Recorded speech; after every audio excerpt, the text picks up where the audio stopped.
What exactly does Camellia remember about that night? I don't know. I'm afraid she's beginning to remember the events surrounding her breakdown. And the people? I don't think so. As far as Camelia's concerned, Evan is just a face in a photograph. You're certain? Yeah, I'm reasonably sure. You can't afford to be mistaken with something as important as this. As near as I can tell, Camellia has blocked Evan completely from her mind and all that happened with him. Yeah, that's what I think, too. You talked to Camellia about this? Not directly, but I have kept in touch with my sister Janet during the past 4 years. She must have seen Camellia often. Aye. And during that time, Camellia never mentioned Evan. Oh, that's good. I wonder how long can we keep that night a secret?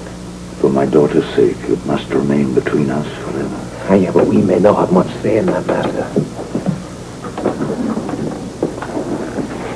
If Camellia returns to the convent, we have nothing to worry about. And if she doesn't?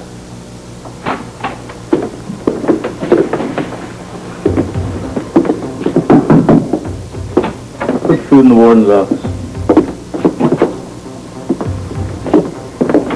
Your meals are on the wagon in the hall. He'll be bringing them in when he's finished with the warden. There's no hurry.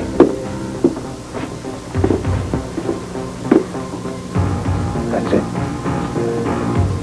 Now we know how Jonathan is going to make his move.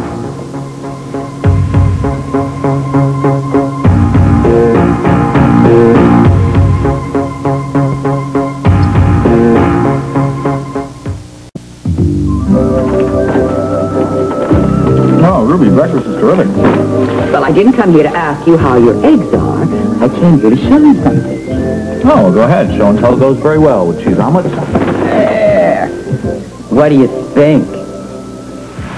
Well, it's not my color, and it doesn't look like it would fit Bobby. Well, it's not for you and Bobby. It's for the baby. Don't you think this is a little premature? Well, I crochet very slowly. Ruby, it's lovely, and it's an even lovelier thought, but Bobby and I may not have a child for quite some time. I am always an optimist, and I think you should try it out. I'm as optimistic as the next guy, but I'm also realistic. There's just no guarantee that Gretchen will become pregnant. She has the same chance every other woman has. I'm just, look, nothing would please me more than for Bobby and I to have a child. But I just don't want us to be hurt by some unrealistic expectations. Hi, Ruby. Hi, dear. How are you? Good. Hi, Frisco. Be patient. I'll be back in a minute. Okay. I could have made you breakfast at home, you know.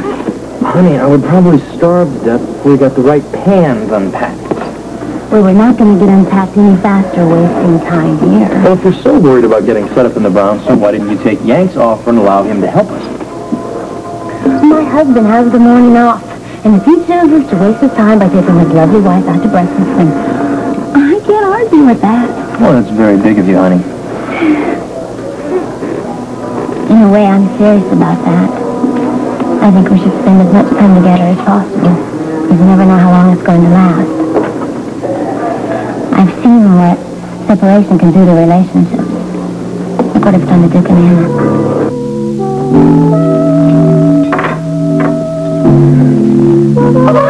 Mommy! What are you doing here? Darling, what's a fine way to greet your mother. Come here.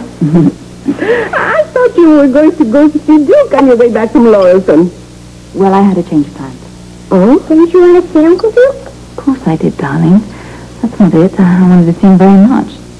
Well, I sent a message to him at the prison anyway. Don't be sad, Mommy. Uncle Duke will be out before you know it. I hope so. I miss him very much. And when Uncle Duke gets out of jail, you'll finally be able to get married. Oh, what a happy day that will be, eh?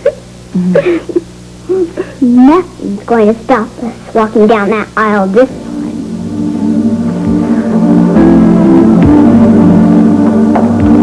Good morning, gentlemen. Good morning, Warden. Hello, sir. Duke, I've got a message that came in for you last night from Anna Devane. I'll be in my office if any calls come in. Yes, sir. Bad news? Yeah, it could be. I Anna went straight back to Port Charles after a trip to Laurelton.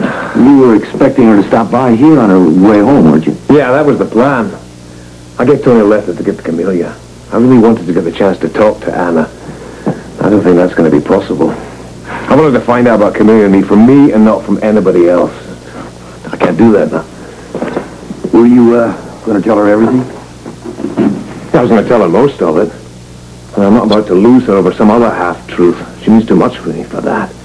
You're playing with fire, Duke. I mean, how's it going to look if a woman I'm not even supposed to know is found sleeping in my bed?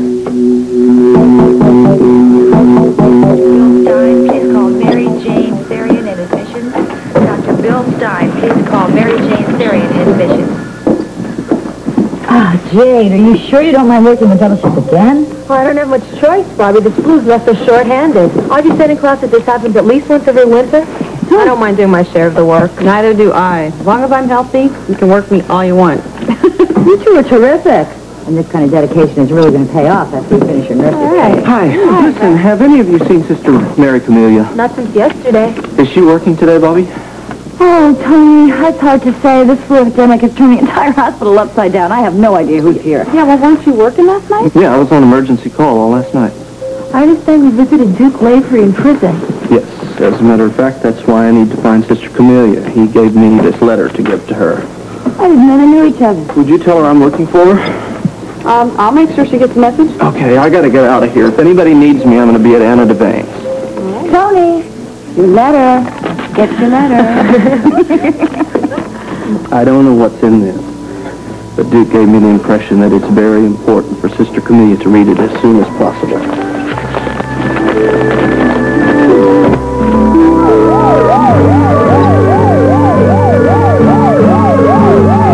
Take this too. Thanks, Ruth. Okay, darling. See you soon, I hope. Okay, yeah.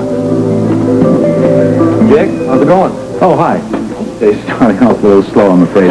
I've been trying to get a hold of the DA. I want to know when we can start on Lucy's trial. I haven't heard. If you hear anything, just let me know. I will do that. Okay. See you. Bye-bye. Hello, Jake. Hi, Terry. Hi. Hang on. Hey, good morning. You guys happen to have a minute? I think we need to talk. Sure. Have a seat. Thanks. What's on your mind? I don't like the tension between us. What do you want us to do about it, Jake? You've chosen your side. You can't support your decision. Terry, you studied law. Step outside and look at my side. I'm a lawyer who happens to believe in due process. That means a fair trial for everyone. I happen to believe that Lucy is innocent. That's where we part sides, Jake. Look, if she gives me the slightest reason to doubt her story, I will drop her case like that. In the meantime, I'm going to defend her. Too bad if we get caught in the crossfire. Terry, I would never do anything to hurt you, and you know that. I am convinced that Lucy had nothing to do with sending you those threats. Okay, you do what you have to do, Jake. We'll do whatever we have to do to make sure it doesn't affect our personal relationship. I'm all for that. Sounds fair enough? Thanks. I got a million things to do. I gotta get moving.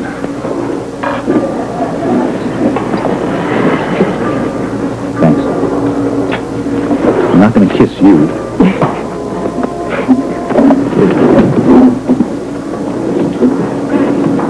Would you do me a favor this morning?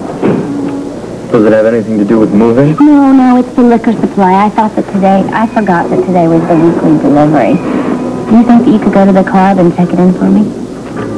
Well, that would cut into our spending every waking hour together. Oh. I hate it when my words come back down to me. What are you going to do while I'm slaving away at the club? You're slaving away at the brownstone trying to make it bigger. I mean, a more comfortable place to stay. Better you said, yeah. Bye-bye. Bye.